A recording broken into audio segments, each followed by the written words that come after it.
Здравствуйте, дорогие сыктывкарцы! Мы начинаем свой первый рейд по Сыктывкару по просьбам жителей этого города, которые смотрели наши рейды по Ухте. Смысл рейдов подсказать нашей любимой, чтобы она, где-то в районе гроба городской власти, с тем, чтобы она обратила внимание на элементарные проблемы горожан, устранение которых не требует больших денег, требует только политической воли, внимания к людям, и уважение к себе как профессионалам, чиновникам-профессионалам. Вот мы находимся в самом центре Сыктывкара, это двор дома номер 100 по улице Интернациональная. Слушайте, тут так воняет. Вот отсюда, вот посмотрите, вот центр Сыктывкара. Центр Сыктывкара. Обратите внимание на этого молодого человека, он залез в свою машину, не может вылезти, ждет, наверное, пока замерзнет. Месяца через 2 можно будет это сделать. У меня в руках старая добрая казачья плетка, самая настоящая. И этой плеткой мы будем хлестать по наглым рожам чиновников, которые на наши с вами деньги обрекают нас на вот такую вот жизнь. Вот давайте пройдем. Это не Сыктывкарское море, это не местная впадина, это просто-напросто лужа. Интересно, какова глубина этой лужи? Вот давайте посмотрим. Так, до середины я дотягиваться не буду, мы только в начале рейда. Ого! Слушай, сколько это? Сантиметров 20. И это еще не середина. Итак, вот обратите внимание, весь двор, центр города, который называют столичным. То есть можете себе представить, как в этот двор многоквартирного дома можно будет вызвать скорую, такси, еще какие-нибудь службы. То есть я так думаю, что санитарная газелька просто-напросто здесь не проедет. Вот посмотрите, длина лужи несколько метров, несколько десятков даже метров. И она не единственная. Посмотрите, там продолжение этого водного ансамбля. Центр города, двор многоквартирного дома. Посмотрите. Вот только что прошел здесь Александр, житель этого дома, молодой отец с коляской. Вот я, честно говоря, не знаю, как жители этого дома будут выходить из своих подъездов и заходить в них. Тогда, когда через пару месяцев,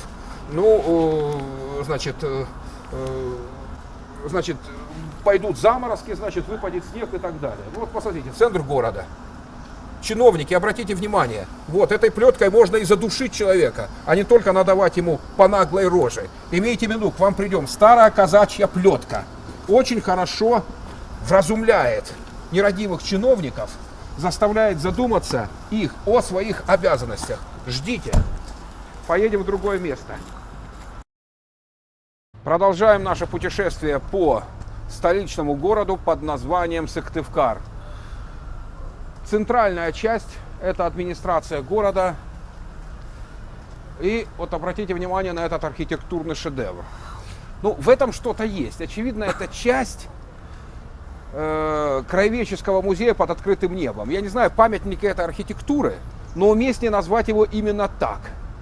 Зачем он здесь? Почему он здесь? Вот это вот полуразвалившееся здание, обратите внимание, рядом с мэрией.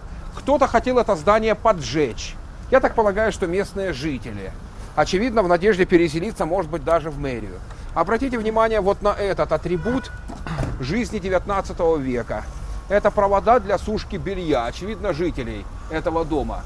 Вот я не знаю, очевидно, зарубежные гости, приглашаемые в Сыктывкар, посещают в том числе и здание администрации. Если вот эта развалюха, если это халабуда, часть музея под открытым небом, часть архитектуры коми земли, тогда это оправдать можно. А если нет, я даже не знаю, чем это можно оправдать. Кстати, если во дворе дома по Интернациональной улице мы чувствовали запах гнили, то тут запах, так сказать, человеческих выделений. Очевидно, дерево впитывает. Когда будет снесена и будет ли снесена эта постройка, я не знаю. Но, честно говоря, гости столицы нашей республики недоумевают, почему в самом центре города, среди респектабельных и, в общем-то, имеющих определенную красоту зданий, находится вот это недоразумение. Но вот казачья плетка подсказывает, что без нее здесь не обойтись. Без нее здесь не обойтись. Бойтесь, чиновники мэрии, мы придем к вам и спросим, что это за халабуда и какой у вас к ней интерес. По просьбам жителей. Продолжаем наше путешествие по самой северной Пальмире мира. Мы находимся в самом центре города. То есть центральней уже некуда. Если пройти туда дальше, то мы пройдем через центр уже ближе к окраинам нашего города. Ну и посмотрите, вот самый-самый-самый центр этого города, посмотрите, вот она дорога, не без труда автомобиль преодолевает эти препятствия. Наверное, тот, кто за рулем, жалеет, что он не водитель БТРа в этот момент. Несколько, может быть, десятков метров от подъезда Желтого дома, Дома правительства. Вот идем дальше. Это Академия госслужбы, здесь я работаю, всем советую сюда поступать. Хорошее учебное заведение. Ну, я все-таки в плохих не работаю. Так, и вот посмотрите. Вот двор, общий двор Академии госслужбы и Дома правительства. Вон Дом правительства, вот Академия госслужбы. Значит, обратите внимание на эту полосу препятствий для танков. Сейчас мы отойдем, машину пропустим. Так, УАЗик, танки грязи не боятся, отлично. Советский автопром. Отлично, советские дороги, советский автопром, Россия. Отлично. Так, обратите внимание, как удачно помойка гармонирует рядом с этой дорогой. Обратите внимание на мусор, находящийся, кстати, недалеко от школьной площадки. Надпись «Туалет» показывает в сторону Желтого дома. В этом тоже, наверное, есть свой символизм. А, вон туалет, он работает. То есть надпись нас не обманывает. Так, ну, дальше заходить просто-напросто опасно. Но, опять-таки, вот без казачьей плетки. Вот что может убедить, как не казачья плетка чиновников в том, чтобы они хотя бы под своим носом навели порядок. Вот еще один мастер езды по бездорожьям. Так. Отлично. Я так думаю, что ралли Париж-Дакар нужно начинать отсюда. Нет, заканчивать здесь. Я просто не уверен, что до Парижа доедет хоть одна машина. Если, конечно же, это не УАЗик. Слава советскому автопрому. Ну вот, пожалуйста, центр города. Мы в другой части Сыктывкара, тоже в центре, улица Чернова. Чем нас привлекло это место? Ну, конечно, название для нашей республики говорящее. Все-таки улица названа в честь не последнего и известного в определенных кругах геолога. Значит, обратите внимание, вот на эти ямы. Ну, казалось бы, видели мы ямы и пострашнее, и мы их вам показали. Но дело вот в чем. Дело в том, что вот эту дорогу ремонтировали по каким-то новым технологиям буквально 1,5-2 месяца назад, во всяком случае, так говорят местные жители. Посмотрите результат. Может, это настолько новые технологии, что их еще не освоили, но так или иначе, это о многом говорит. Обратите внимание, даже небольшой участок дороги городские власти или кто занимался этим безобразием не могут обустроить так, чтобы не было стыдно. Значит, если нас не обманывают, а я думаю, нас не обманывают местные жители, вот эти ямы образовались совсем недавно, в течение месяца-полутора. Можно себе представить, во что превратятся эти ямы, ну, так скажем, где-то через 9-10 месяцев с наступлением тепла. Очевидно, придется еще раз ремонтировать по гораздо более новым технологиям этот же участок дороги. Кому этот идиотизм выгоден, честно говоря, я не знаю. Но очень хочется старую, добрую казачью плетку употребить по прямому назначению.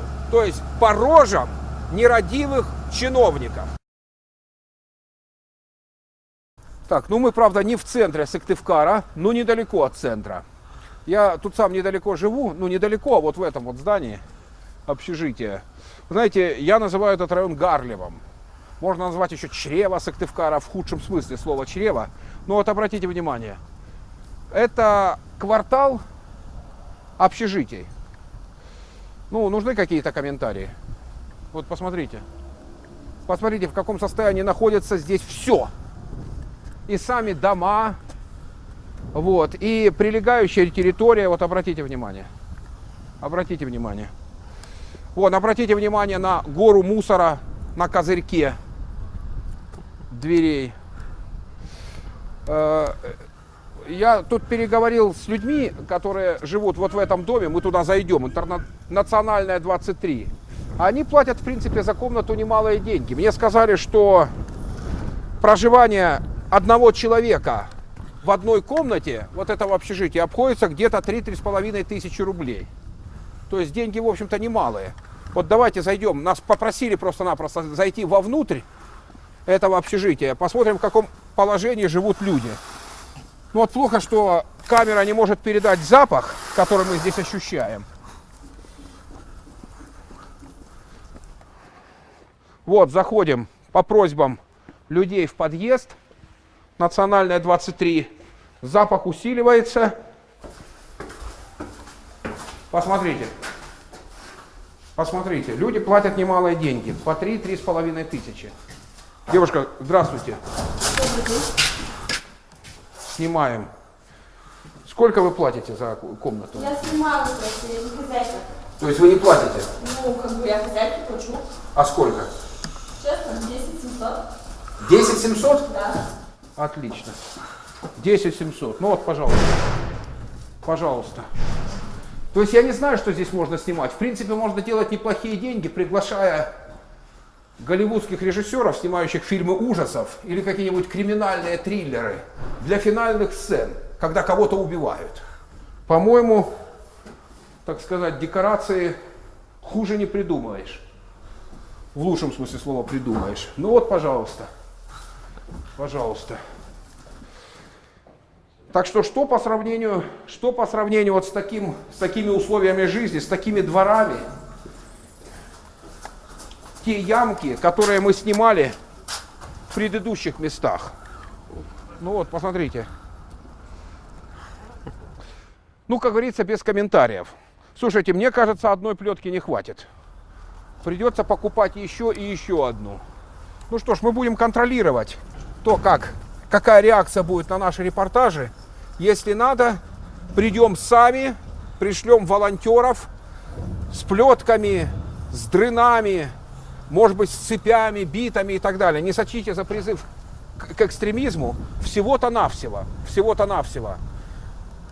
Я хочу и уверен, что люди, обратившиеся с просьбой провести вот этот рейд по Сыктывкару, хотят не экстремизма, ни крови, ни насилия, а просто жить по-человечески. По-человечески. Кстати, весьма символично выглядят бланки приглашений на выборы вот в этой помойке.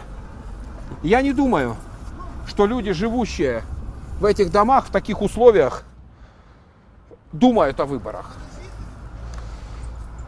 Ну все, первый рейд наш закончен.